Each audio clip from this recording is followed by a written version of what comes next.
Seguimos con más Vaca Muerta News para entender y un poco ver y transmitir un poco esta impotencia, indignación que tienen muchos empresarios por elevado monto de las licencias comerciales. Pero para poder entender un poco más, qué mejor hablar con quien sabe, que lo tenemos en este momento en línea, a Federico Parrilli del estudio Chini CLM Bugner. Bienvenido, Federico. Darío Irigaray te habla. ¿Cómo estás? Hola, Darío, ¿cómo andás? Buenas tardes a vos y a toda tu audiencia. Bueno, muchísimas gracias. Y bueno, la idea es un poco que nos cuentes qué es lo que pasa con las licencias comerciales, por qué han crecido en esta forma, donde algunos nos llegaron a mostrar documentos donde hoy les toca pagar hasta 2000%, otros 10 veces lo que han pagado en el mismo semestre del año anterior. Mira, Darío, sí, gracias por la invitación y por hacer, digamos, una especie, digamos, de voz de los contribuyentes y de nuestros clientes en particular. La verdad que la licencia comercial o seguridad de higiene, digamos, no es un tributo nuevo, ¿no?, que las empresas estén acostumbradas a pagar, sino que se viene abonando y liquidando anualmente. Este año, digamos, está haciendo mucho ruido justamente porque, bueno, la Municipalidad de Neuquén, en realidad el gobierno de la Municipalidad de Neuquén, realizó una modificatoria, digamos, a raíz, digamos, de una propuesta que seguramente elevaron ellos y el Consejo Deliberante aprobó, la ordenanza tarifaria que se había propuesto en el diciembre del 2023, la 14.644, en marzo se generó, digamos, una modificatoria de esta ordenanza, incrementando significativamente los rangos, digamos, de ingresos por los cuales los contribuyentes tendrían que empezar a pagar la tasa de seguridad y higiene. Además de incrementar esos montos, creó una nueva tasa, una contribución, la contribución forestal y habitacional, y también, digamos, aumentó la tasa por residuos voluminosos. Particularmente, digamos, esto fue sancionado en marzo, y los contribuyentes empezaron a dar cuenta, digamos, del incremento cuando empezaron a venirle todas las boletas, digamos, de liquidación. La anual se presentó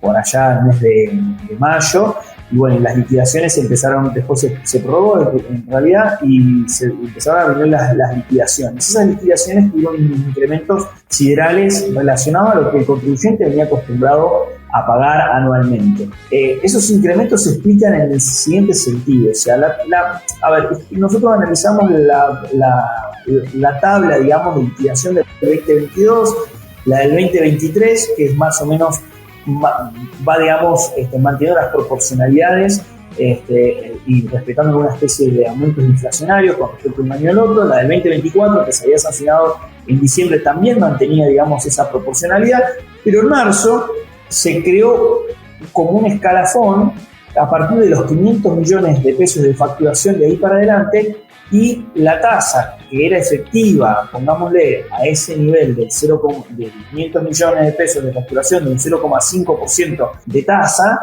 sobre el ingreso, pasó al 1,24%. Y desde ese porcentaje hasta el final de las escalas llega a una escala del 2,26%. Con lo cual, muchos contribuyentes se vieron incrementados. Primero, con respecto a la del año anterior, porque justamente aumentaron sus ingresos, entonces cayeron a una escala más alta. Pero además, al haber caído en esa escala más alta, en muchos casos se triplicó la tasa efectiva sobre la cual debía liquidarlo. Entonces tenemos esos aumentos de, no sé, nosotros tenemos contribuyentes que anualmente habían pagado en el año 2023 1.800.000 y este año tienen que pagar 29 millones. Y así tenés un montón de contribuyentes donde, bueno, tenés esa doble combinación. Pero ¿cuál es lo más relevante de esto? Es que uno no encuentra una explicación lógica de por qué el municipio ha generado semejante incremento porcentual en la tasa. Es como que la Neuquén hiciera, digamos, un aumento de tasa efectiva de ingresos brutos y a todos los contribuyentes le duplicara, digamos, la tasa de liquidación de ingresos brutos. Entonces, además, no lo hizo proporcionalmente de todo, arrancó de los 500 millones para adelante, trató de mantener un resguardo a los pequeños contribuyentes, pero bueno, claramente, digamos, en muchos casos termina siendo que algunos contribuyentes la tasa de seguridad de higiene termina siendo más gravosa que el impuesto a las ganancias, o termina pagando más que el impuesto a las ganancias en las propias empresas. Entonces, eso realmente es complicado, ¿no? Y bueno, y después el otro tema importante es que creó la contribución, en realidad no una tasa, que desde mi punto de vista tiene bastantes cuestiones, digamos, de legalidad, digamos, por cómo está, digamos, sancionada. Lo primero es una tasa forestal y habitacional, una contribución, perdón, forestal y habitacional. Te digo tasa porque en realidad como remite al hecho imponible, a la tasa de seguridad e higiene, de alguna manera uno termina interpretando que es una sobretasa de seguridad y no una contribución forestal o habitacional, justamente porque mantiene los mismos principios de la tasa de seguridad y higiene. Las contribuciones por mejoras son otro tipo de tributos que los entes pueden recaudar y los municipios y bueno, incluso digamos el poder del Estado. Recordemos que la tasa está relacionada con un servicio que te da el Estado, digamos, a partir de un canon que va pagando, y la contribución o contribuciones por mejora justamente tiene la particularidad que tiene que contribuir al contribuyente a haberse beneficiado por un mayor incremento en la mejora que se realizó. Por ejemplo, un pavimento, por ejemplo, la red cloacal, por ejemplo, no sé, una plaza, lo que sea. Ahora, yo lo que digo es que uno como ve y como analiza cómo fue planteado esto, parecería como que en realidad es una sobretasa de seguridad. ¿Por qué? Porque es el mismo hecho imponible, son los mismos contribuyentes, no el 100% del universo, está relacionado a la misma forma de cálculo y bueno, dependiendo del nivel de ingresos, te mantiene un 25, un 50 y un 100% de la tasa propiamente dicha de seguridad. Pero bueno, como es contribución, también tiene que haber proporcionalidad e igualdad frente al contribuyente que tiene que abonarlo, ¿no es cierto? Entonces, ahí es donde las empresas empiezan a hacer un poco el ruido y a quejarse porque justamente son ellas las que terminan afrontando en gran parte, o en 100%, digamos, esta pseudo contribución o supuesta contribución que se está proponiendo, ¿no? Federico, hacemos sé que el tiempo es tirano y se nos va el tiempo rapidísimo, pero quería que por favor me cuentes porque esta forma de cálculo que hay con la licencia comercial en Neuquén Capital es similar en Anielo o en Rincón de los Sauces, aunque no de la misma dimensión. Contame esto y hacemos una comparativa rápida. Nosotros, yo te digo, a ver, la licencia comercial en general en casi todos los municipios va alrededor del 1%, no más de ese porcentaje. De hecho, por ejemplo, Anielo, hoy la tasa máxima, dependiendo del tipo de servicio, tenés del 0,70%, el 0,75% o el 0,80% tasa de seguridad y higiene o licencia comercial, como se le dice. Neuquén, bueno, con esta modificación la duplica. Es más, para los servicios petroleros y la actividad y la extracción de petróleo y gas, también se duplicó. Del 1% pasó al 2,5% en los dos casos y hasta llega al 2,88%. Entonces, es más, yo no tengo ninguna empresa que hace extracción de petróleo como cliente, pero hoy ese contribuyente estaría abonando por tasa seguridad y higiene el 2,88% más el 2,88% por la tasa, por la contribución forestal y habitacional, con lo cual realmente en algunos casos esos montos que son imposibles de pagar y de afrontar. Yo creo que, a ver, el municipio ahora, por lo que, bueno, escuché una entrevista que hizo Fernando y un poco, digamos, el municipio creo que está trabajando y está un poco escuchando, digamos, a los contribuyentes, a las cámaras, digamos, a los asesores, a los contadores, a los colegios, tratando de buscar una solución a este inconveniente. Yo creo que, digamos, el municipio es lo suficientemente maduro para realmente darle una solución y creemos que eso se puede llegar a lograr, digamos, pero bueno, siempre hay que hacerse escuchar, hay que plantear, digamos, las dificultades que están teniendo las empresas y ver la realidad, digamos, de cada zona, ¿no?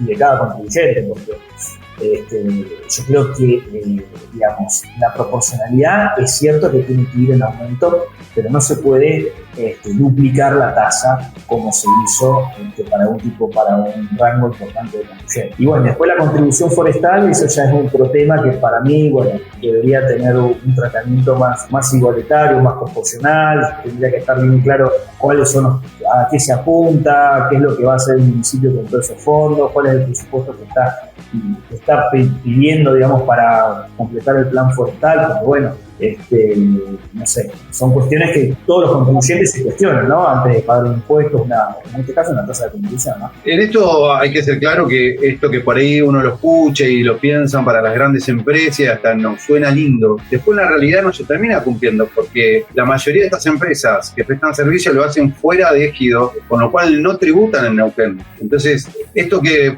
se escucha está bien, decir no, es para las grandes empresas, de repente no se corrió la línea y ahora empezaron a pagar empresas empresas más chicas, pero la realidad es que las grandes empresas que eran destinatarias de poner este dinero para impulsar el plan forestal, para aportar a loteos, no es real, que hoy se lo mencionaba a Fernando Spoliansky, que las grandes empresas, estos quedan como afuera del radar porque no están operando en Neuquén Capital. Mirá, sí, ahí puede haber de todo, hay que ver la liquidación que hace cada contribuyente, hay muchos criterios de liquidación, o sea, la verdad que uno ve cómo se liquida la licencia, en algunos casos se ve que algunos contribuyentes pagan más, ¿no? Como correspondería liquidarla, pero bueno, un poco es como la normativa, digamos, de lo que establece. Hay algún contribuyente podría hacer un planteo, bueno, pero después hay de todo, ¿no? Sé que la municipalidad está haciendo bastantes fiscalizaciones al respecto de cómo es la liquidación de la licencia, pero bueno, yo creo que tiene que haber transparencia en esto. Creo que, digamos, como fue sancionado, me parece que cómo se entraron los contribuyentes fue muy, muy agresivo, digamos, en la recepción, digamos, de las boletas y los montos realmente como fueron. Yo creo que los impuestos hay que pagarlos, hay que tributarlos, pero tiene que ser siempre una carga razonable, ¿no? Lo que está planteado me parece que roza el absurdo en muchos casos. Entonces, bueno, me parece que lo escuché bien a Fernando fue muy, muy claro y dijo que ellos estaban justamente tratando, digamos, de hacer una modificatoria al proyecto, así que bueno, yo creo que las cámaras deberían también tomar el guante y participar, digamos, en ese proyecto y llegar a un acuerdo con el municipio para que todos queden conformes, ¿no? De alguna manera, y no sea algo tan impuesto. Federico, te agradecemos muchísimo por tratar de clarificar un poco esto, que sabemos que no es fácil. Bueno, Darío, muchas gracias a vos y bueno, la verdad que hay que estar atento, digamos, a qué pasa de acá a fin de agosto, que cada contribuyente se mueva para poder hacer ruido y eco, digamos, de la situación real que tiene cada uno, ¿no? Así que bueno, te agradezco por la nota. Muchísimas gracias. Y estábamos charlando con Federico Parrilli del estudio Chinis LM y Asociados sobre el tema licencias comerciales. Y seguimos con más Vaca Muerta News.